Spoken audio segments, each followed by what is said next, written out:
during inflation, you need to save more money because now the amount you need for something you would normally do before for 50% is now 100%.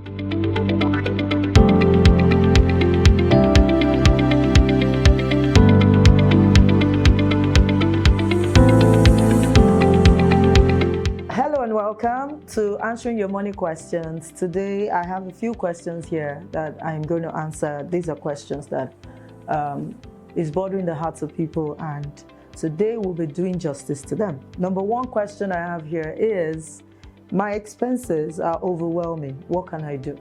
I'm sure a lot of us can relate to this. The cost of living is really high, yet your income is not growing commensurate to your cost of living. So definitely, we tend to feel overwhelmed that expenses are higher than we can cope with and all of that. But to answer this question, let me first of all rule out the fact that you're a disciplined person. And by that, I mean you're financially disciplined. You live on a budget. You know where your money is going, and you're tracking your expenses. If this is you, then when you feel overwhelmed by the expenses, there's little or nothing you can do in terms of the expenses not being there, but there is so much you can do with regards to keeping those expenses manageable. There is no time. There's a law called the law of Parkinson that says that expenses will rise with income. So there's never going to be a time where you don't have expenses. As a matter of fact, your expenses have the natural tendency to grow very fast, especially when you have increasing income. So all of the time, whether in a downward economy or upward economy, you have to have the habits or the discipline to keep your expenses below your income all of the time, because on their own, they will shoot up like that. So whether things are good or not good, keep them lower. So right now, things are challenging. What can you cut down? If you've been someone who tracks the expenses, you can tell where you're still spending more than, where you're spending, maybe not more than necessary, but you can cut off something from there. So you need to look at areas of your budget and see where you can cut down. There's always something to cut down. I recommend food. A lot of times people just stock up on food and all of that, and we'll find out that that's a lot of area where most people I've worked with are overspending. Another area is your call credits, data, recharge card, and all of them. I remember a time where I sat down to track how much I spent on phone calls and data and all of that, and I was shocked that, wow, it's a lot of money. So what did I do? I started to ask questions. So I was discussing it with my husband one day, and then he said, oh, there are different packages you can actually subscribe to that I think will benefit you more than just buying this all the time, because you actually need it to work. So what did I do? I looked at my own network, the packages available, and I subscribed. And since that day, actually, I've been able to cut my phone calls and telephone bills, data bills to over 50%. So there's always an area to cut. Now, during inflationary times like this, we have to be more prudent financially. So maybe you normally would hang out every Friday. Right now, it has to be maybe once in a month or twice. Guess what? Tough times don't last, but tough people do. So what I'm saying may not sound exciting. It looks like, these financial people just want to frustrate your life. But no, during inflation, you need to save more money, because now the amount you need for something you would normally do before for 50% is now 100%. So you need to save more. So you have to cut more down, all right? So, and this time is not going to last forever. I was researching and I saw that all over, through the economy, throughout the history of the world, there has been recessions, and it's been ongoing. And if you think that this is happening only in Nigeria, you are wrong. It's all over the world. If you travel recently, you can tell. What you used to buy for $8 at the shop, so cheap before, right now, they are in the region of tens and twenties of dollars. Things are like that all over the world. The cost of gas is increasing, everything. So it's everywhere. So what do? Be tough. Because it's only tough people that last. Tough times don't. So they're overwhelming. Keep them under check and control. So the next question here says, how can I save for a professional exam amidst all the financial demands? Interesting question. The best investment you can make is in yourself. So the question I'll ask you is, why are you taking the professional exam? I'm sure it is because you want to probably rise in the industry and earn more.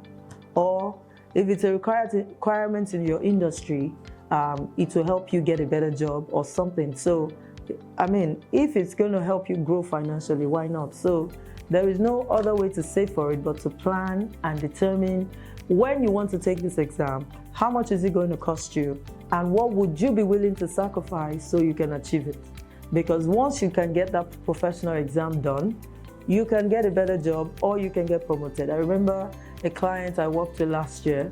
In 2019, she wanted to take her MBA, and she eventually finished in 2023 and got promoted despite all the economic challenges.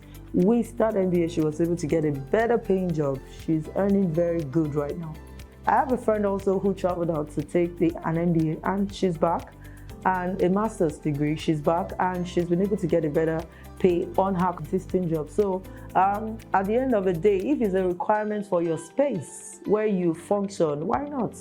Go ahead and register for it, and you can of course earn more money with it. So bottom line is, why are you working? So you want your income to grow, so get the MBA. All you need to do is to prioritize what comes first, and I think improving your earning power is priority. So all you need to do is, what's the cost? When do I want to get this? And start saving towards it.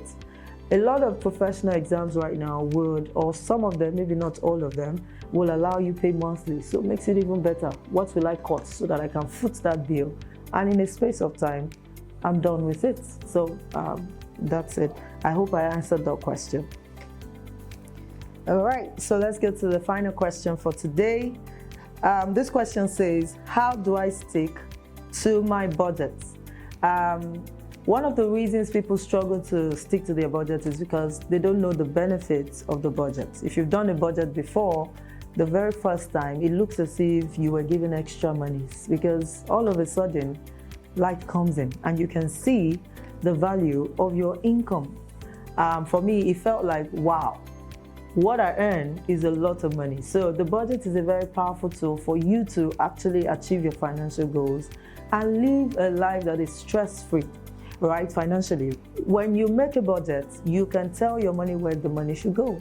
All right, so if you're struggling to stick with your budget, you need to automate a lot of things for now, because it's a habit problem that you've probably struggled with for a long time. And so one way that you can stick with the budget is to automate the tools or the sections of the budget. For example, your investments, once you decide that, oh, this is where I'm going to spend the money, because now you make the budget, but you just don't follow it, right? So, oh, I'm going to spend 500K on investments. What do you need to do? Find out what that investment is immediately and automate your income to go to that investment once the money hits your account. That way, over a period of time, when you do this automation for a while, it becomes a part of you. Another way you can stick to your budget is by learning. Be in a community of people who are doing the same thing, you're encouraging yourself. You know, today someone posts how they made a budget and they were able to achieve this, and then you also post that I did this. You are learning from yourselves. Consistent learning will actually help you create the right habits when it comes to your money. So sticking with your budget is very important. Another way is to keep your goals before you. When you're very driven and you really want something that is very registered in your subconscious mind, there is nothing anybody wants to tell you that will stop you from achieving that thing. For example, the day you want to buy a particular type of car, because it's already in you, registered in your subconscious mind, that's the type of car you see everywhere. And you're wondering, is it that people just bought them? No, they've always been there. You just recognized it because you want it. So have financial goals that drive you passionately. That way, it will help you make necessary lifestyle adjustments to reach those goals, and one of them is that you will live on your budget and stick with it. Okay, so that's it on this episode of Answering Your Money Questions. We're going to be here again next week to answer more questions, so feel free to send in your questions, things that are bothering you financially. So feel free to bear your mind, ask the questions the way you're going through them, and we will answer them. Thanks for watching today. Don't forget to like and subscribe to our page and turn on notifications to see our next video when it goes live. Bye for now.